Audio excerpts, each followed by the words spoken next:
kind of experimenting with the NoIR camera, which is one of the 2 cameras that you can get for the Raspberry Pi. This is a Raspberry Pi 3. And this was actually what was done, I don't know, probably maybe 15 years ago now. There was an article by somebody in the Seattle Robotics Club, and they had done it with just an NTSC analog camera. They actually bought a glass, infrared pass lens, and they did something similar to this. So, kind of the setup is I have a NoIR camera with a visible light filter. It filters out visible light, but lets in infrared light. I have a 780 nanometer laser with a line lens on it. It's actually drawing a horizontal line, a few inches off the tabletop or the bottom of the wheels of the robot platform. Can you tilt the robot this way so we can see that? The little laser, well, you can't see the laser, but... No, but I'm going to laser it now. Oh, yeah. Anyway, the laser's just here in front, and the camera's up higher, but at an angle, and the angle is what's important. So that, because if I shined, or pulled the camera back and had the 2 parallel, there's going to be less and less of a difference in the lines. Turns out there's not that much difference. There's supposed to be a difference. Well, probably if It you go goes up and further down. out. It goes up and down on the field. Yeah, it goes up and down the field, but the lines should get further and further apart the stronger that angle is. Separation of distance. Yeah. But that's a function of how far away, like is the height, Yeah. and then how far away the subject is. Right. Can you move one of those cans for us? Sure. Anyway, I think it'll catch. There's me in the image right here on the edge. So it's actually, catching back here somewhere. And it's just about as wide as the field of view of the camera. So it's, there's no areas where you can't get distance measurements and stuff like that. So what I was thinking it would be used for would be like on 6-can or can soccer, where you're trying to locate cans. You don't necessarily have to, determine the color of the can now, because you know the width of it, and any object that's not a wall is pretty much going to be can in the field of view. So, but the other software that I had done, I wouldn't have the visible light filter on it, and I could actually, using OpenCV, find that orange color. Yeah. And I've even done it so it picks out the largest one and finds the centroid value, and that's the software that I'm running here. It's actually finding the centroid value of that blob, and it's and I select that blob or that color with 6 sliders. There's the RGB low and RGB high, so I can tell it which colors to look for. Right, if you move that can back, what happens to it? Can you do that? Yeah, it should appear lower and lower in the image. Okay, so what's that in the middle there? The white dot. Right, there's a place there that Oh, looks, this is it's a reflection right there in front of it. no, that seems to be a can. Does that move back and forth? Yeah. See, it moves back and forth. But Yeah. there's something real low in the field. What is that? Oh, I don't know. It's picking up on something here. Is it It's much closer to the. Oh, yeah. Is it the wire? Oh, yeah. Oh, it looks like it's No. picking It up. could be the wire. It's actually the laser. It could be the wire. This If you thing look right at here. this thing, what's that? I think that's the laser, because if I There's the my wire. Yeah, because you can see the wire in the image a little bit here. Oh, okay. Oh, So, okay. So you're, just your angle is such Yeah. that you're picking it up your own, in front of your own robot. Yeah, there it is. Okay, well, I can get rid of Yeah, it. you get rid There of it it, is. okay, now you got rid of it. Yeah. Okay, so now we can see, Uh-oh. Huh. Uh-oh. Video outage. Something go to sleep? Oh, yeah, it probably did. So we moved the hours to. No, Jim went to sleep. Panicked there, I stepped on the wire and it went out. I shorted something out. okay, Anyway, so pretty much you can use the position of the object, and right now that's reflection on the can off the tabletop, that one dot, yeah. because this is the can here that's moving forward and backwards. So yeah, that's one of the things that that'll most likely have to filter out, because I can start basically. You put all the pixels in a numerical pi or numerical Python array, and you can go through and start to figure out, okay, from top to bottom, the line that is the highest up is the furthest out, which could be the goal, or something behind the goal, and then things that are closer in could be the walls of the goal or the walls on the side. Right, I'm looking at it, just looking at the width of the white line. Question is, do you have it focused, defocused slightly to make the white lines lighter? 'Cause, I mean, this is a laser, actually it should be able to be like just 1 or 2 pixels. Oh yeah. I know the closer you get, the intensity goes up quite a bit, Yeah, and that's why you're actually seeing an infrared reflection here on the table surface. Yeah, you can. It's a focusable laser, and at this point, I thought I had it down to a okay, couple I was pixels. just curious. But yeah, on the mask image, it's kind of showing you, what it's seeing there, and even some of the areas that it's not highlighting. The code that I'm running here, it actually tries to find the biggest blob, like it was trying to find a can, and I'm probably not going to be able to use that software that I used to find the can to do this, and I have to process it a little bit differently. But I guess what I wanted to show was that, with a pretty inexpensive setup, you don't have to have a laser rangefinder.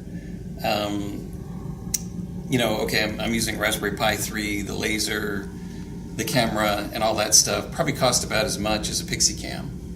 And, I can do as much or more with it than, or with that setup than I can do with a Pixie Can, because I can't measure distances with a Pixie Can. I would argue that Pixie Cam, I can just put the program in 2 lines of code, and I'm joking. But that's different What argument. is that? Let's That's true. Let's take all the objects off the table and see how good a line you get. Oh, okay. Yeah, it'll depends on what it hits back there. But, Pretty good line. yeah, pretty straight line. And as far as the... Great distance. It's got a good range, too. Yeah, yeah. Yeah. What is the range, Russ? So do you know what's causing that blank on the other side? Just curious. Is that could be you, Carl? Carl's backpack. It doesn't, any block thing. Yeah, that's what you, Carl, because when you move, it changes a little bit. Yeah, I'm kind of like over here on this side of the image, but... You can see there's the whiteboard. Oh, yeah. It's kind of grayed out. Yeah. So there's the angle of the table, Yeah. the parallax of it. So here I am walking, I'm now, I guess maybe the wall or the trash over there or something. Or the stuff, bags and boxes. Yeah, that made it better. Okay. So it looks like maybe it was a That backpack. is an interesting technique. And it's, that's longer Could than also 10 just feet, be the so it would- reflecting angle. It's only I don't going to go know. so far wide. It's not showing up that chair too well either, but. Well, it's probably absorbing in that chair. Yeah, and I'm wearing black pants, so Yeah. whatever. Let's see, where is it? Where'd you go? Oh, actually, it's this chair. It's catching it. Oh, yeah, sure is. Yeah. There you go. Yeah.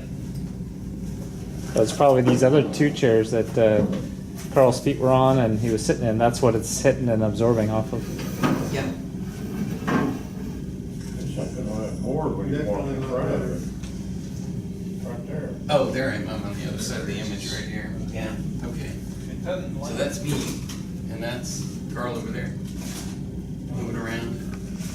Chips. So yeah, if I move closer, it makes it a little bit lower in the image. So, right about to there. Okay, So- so now put one can out in the front, let's see it. Okay, we'll do that. So there, you're Put it seeing. out further, so it'll be lower. How's that? It's too low, I didn't see it here, maybe I'm missing it wrong. Oh, Does it go well, yeah. lower the closer it is, right? Yeah, Okay, so all right, you so put it right in front of it. closer, And now if you walk it out and just move away, so straight at distance for. What's that? walk Pull the yard can can. away. Yeah. Yeah, so you can see that section of the line and the reflection of the tabletop is getting shorter and shorter, kind of blending in with the background. So if you stack the two cans together, then it'll be big again, right? Well, it's not the width or the height, it's just the position away from the camera and the lens, or the laser. So like here, it appears lower in the image, here, and then, as I can pick it up and down, and it shouldn't, if it's hitting the can, that shouldn't matter. So, and then you think that the second one that's even lower is the reflection? This one is, yeah, it's definitely a reflection. It's the reflection from the table. Yeah, from off the can back to the table. Yeah, because I can block it with my hand and cover it. So, All right.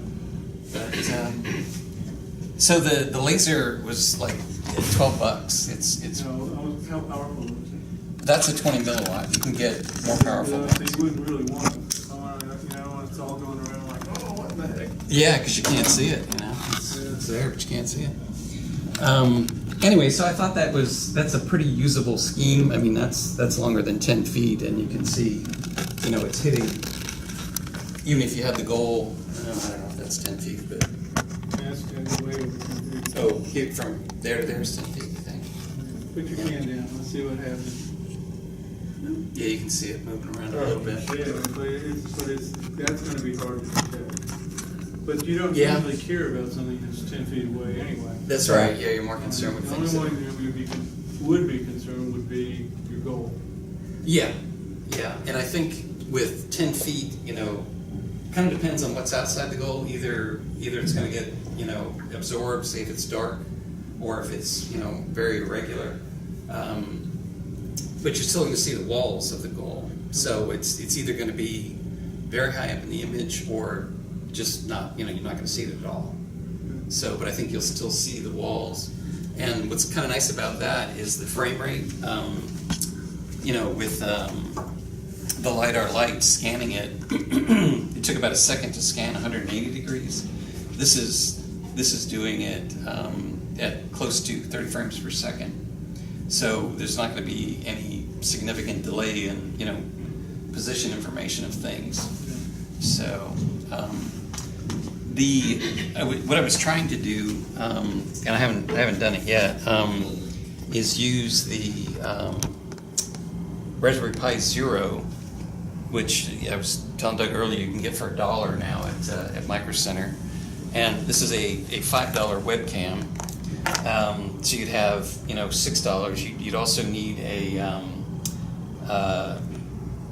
it's a USB micro to, I think they call it a USB on the go connector for the USB camera, and an SD card. So altogether, it might be around $20. But Probably the most expensive part is the 6-inch piece of plastic, that's the cable.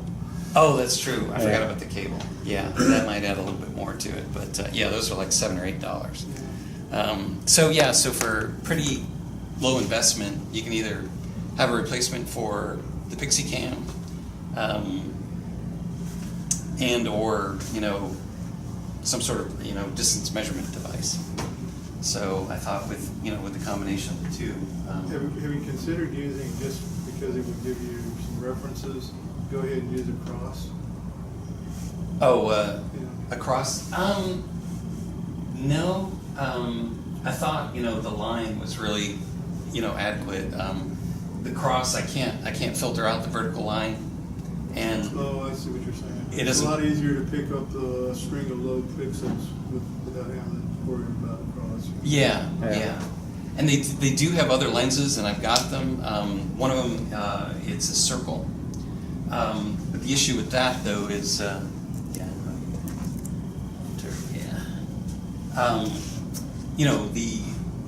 the further, the distances away, the larger the circle will appear in the image. But like if you're going across things that break that circle up, if you were looking for a circle, it's no longer a circle, so it's a little bit more difficult. They also make it's a grid pattern, and the same sort of thing. You could by the spacing of the lines, both vertically and horizontally, you could tell how far something was away. But again, it's going to break up those lines depending on what it hits and stuff. So So there, what you would do is you would look at the intrices of intersections right. and see their displacement or something like that. Yeah, but if some are missing, this seemed to be the simplest method to do it, and it, Yeah, I like it. without the big expense, it seemed, to function fairly well. It's not very many lines of code at all, and even what I'm using really isn't optimized to, basically I'm just, if I was looking for cans, I'd probably just say, give me the center of that line segment that is the lowest in the screen, because that's going to be the closest can. So, and what I found with blob detection, if you don't tell it to give you the largest one, you get issues where if you, depending on the direction of the robot, if you have two cans that are close together, it may switch back and forth depending on, whether it's a badly dented can or a dirty can, or, what color it actually sees, as far as the larger centroid of the two. So I just said, okay. You can, there are ways around it, but yeah, you're right. That is a consistent problem that you have when you have two objects close together that may be merged into one object. Right. Which when you target for the center, you're actually off Yeah. one side. Half, at least Yeah. half of the It's can really moved cool. away. So, same thing there. You're not going to know that that's two cans. Which one is the reflection? But yeah, now you get two reflections in there. When they're together, they reflected much nicer Yep. across the threshold. And one of the things that I'm doing, there's actually a mode that you can put the camera in. It's called cartoon mode, and what it does is it limits the number of colors in the image, and it comes out of the camera that way. So you don't have to do any processing to do that. Here a couple of months. Yeah, and I'm still using cartoon mode here, so it's similar to an approach. It's called k-means clustering. You actually pick the number of colors you want, whatever it is, 8, 16, 32, and you can do histograms kind of equally spaced over the spectrum, and then you can basically take the average color of each of those bins or histograms that you've done and say, okay, everything in this bin is going to be this one color, even though there's, I think it's like 16 million colors that you can get out of those, because you have 256 times 256 times 256 for the red, green, blue colors that you could possibly have. So it definitely limits the number of colors, and it's just easier to process it. So Are you using, I guess the last question I have is, are you using Python to do your coding on it? yeah, it's Python with an OpenCV. Okay. Yeah, so, and like I said, it's for this, the program that I'm running, it's just a few lines of code. If anybody's interested in it, we can, just stick it on the web somewhere and let people, We got a GitHub for that. or GitHub That's right. for We that. do have a GitHub for that. Yeah. Okay. All right, cool. And then the other image, it's actually printing out the centroid value of the blob. And there's two that are being printed out right now. 95 and 183. Yeah, and if I move that they should change. 302, 77, 27. Yeah. How long does your battery last at that time? I'm using it on a 9-volt, not really a wall board supply, but I was surprised the amount of current. It's like 200 milliamps to run everything. Now it's, once I start to run motors, that goes up, to about an amp or so. But yeah, it's about 200 milliamps at that one's a 9-volt supply. And the board on top, it's a Blue calls it a robot controller. It's made to, it's like a hat that sits on the Raspberry Pi, and it's a DC converter that'll take as high as 36 volts and step it down to the 5 volts for itself and for the Raspberry Pi. So, but yeah, on the 9-volt side, it's only 200 milliamps. So very low. Cool. Anyway, Very nice. We're good, Ray. Thank you for the update. thank you.